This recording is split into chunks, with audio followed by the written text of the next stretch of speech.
One Question is brought to you by Turnkey Search, a top industry search firm since 1996.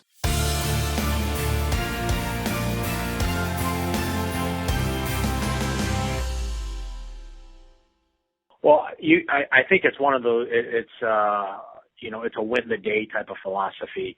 I think as things happen on each given day, and when adversity hits, when choices have to be made, we had, when I arrived here, fast forward, I actually told some of this example. When I arrived here, you would sit there and debate coaches on things about student athletes and their eligibility and why they should be suspended and why they shouldn't. And you're sitting there thinking, wow, me and this coach do not share the same values. And then fast forward today, when things happen, unfortunate, I don't find myself in debates anymore. I find myself in, making sure that our coaches talk through everything they want to do, because yes, I'm in agreement with how they want to handle a situation. But also it's not that we don't have this back and forth anymore. So, it's one of those things that it's everyday action. You joke around, but it's the little things you see culturally, like, you don't see people walking around our building or our parking lot anymore not picking up trash. You see that, and, I think where FAU got a little bit sideways, like a lot of programs, the pressures to run an athletic program, trying to fund football. We're one of the, 90 schools that are upside down financially in FBS. You can get focused on the budget. And I think where FAU went a little bit sideways, it got too focused on budget and got away from student athlete success. So you can see in all of our program, it's focused on, leadership development, team building, culture shaping. We walk the walk, we talk the talk.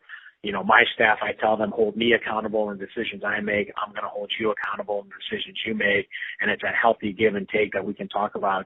And it goes back to shared values. I mean, we all know what our values are with integrity and leadership and teamwork and innovation, that because we all share the same values, we can always go back to a baseline and say, all right, does this decision fit in with our values? Because we got to walk the walk and talk the talk.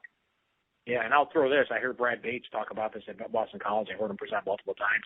I tell our coaches this too, that the things we ask our student athletes to do, we have to do ourselves. I mean, that's somewhere, especially in today's day and age. Young people are more worldly, they're more smarter than they've ever been. They have access to more information. They make quicker assessments on people because they get information quicker. So, the reality is we have to be walking examples of the things we want our student athletes to be. It's delicate because you're right, and it starts with getting the right people on board and making some hard decisions personnel-wise, people that fully can't buy into what you're asking, that you're asking them to do, which is really to share the same value system. But it is a very delicate walk, and it's an ongoing build. I mean, there's no finish line in building culture, because culture stewardship is probably as hard as culture building, because once your culture is set to a degree that you feel comfort that you're headed in the right direction, managing that is an equal challenge. And that's today's One Question, brought to you by Turnkey Search, a top industry search firm since 1996. One Question is designed to give D1 Ticker subscribers valuable insights on how executive leaders in college athletics think about key issues on their respective campuses, in their departments, or within their leagues and conferences. One Question is brought to you by Turnkey Search, a top industry search firm since 1996.